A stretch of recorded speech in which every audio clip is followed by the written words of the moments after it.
dowladda Shiinaha ayaa soo bandhigtay diyaarad daruun ah oo cabirkeedu yahay kaneecada midaas oo si qarsoodi ah uga qayb qaadan karta howlgallada sirdoon. Dowladda Shiinaha ayaa si rasmi ah u shaacisay hal abuur cusub oo la yaab leh diyaaradaha daruunka ee aadka u yar una eg kaneecada, taasi oo loogu talagalay in lagu fuliyo howlgallada sirdoon ee aadka u qarsoon. Diyaaradani yar ayaa cabirkeedu uu yahay sida kaneecada ayaa si gaar ah loogu farsameeyey inaysan indhaha bini'aadanka si sahlan aysan ku arki karin, taasi oo ka dhigaysa aaladani istiraatiijiga ah mid sare leh oo ku habboon howlgallada sirdoonka ee qarsoodiga ah. Sida laga soo xigtay warbaahinta caalamka, daruunkan cusub ayaa lagu tijaabiyey gudaha Shiinaha waxaana la shaaciyey in awood ay u leedahay inay galaan meelaha xasaasiga ee laga ilaaliyo sirta iyo amniga, iyadoona sawir iyo codba ku duubaysa islamarkaana aan dareen gelin karin dadweynaha ama ciidamada ammaanka. Teknolojiyadda noocaani ayaa sare u qaadaysa walaaca dhinaca sirdoon ee caalamka. Qaar ka mid ah dalalka reer galbeedka ayaa durbaba bilaabay in ay baaraan suurtagalnimada daroonka noocaana loo adeegsado ujeedooyinka basaasnimo oo khatar ku ah caalamka.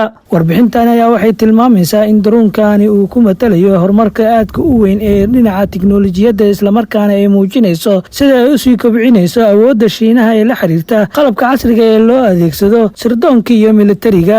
Arrintani waxay imaanaysaa xilli xiisada teknoolajiyadda ee u dhexeeya quwadaha waaweyn sida Maraykanka iyo Shiinaha ay sii xoogaysanayso, waxaana halista daroonkani laga dareemayaa inay qayb weyn ka noqon doonto dagaalka xogta sirdoon iyo xogaha iswaraysiga ee caalamka.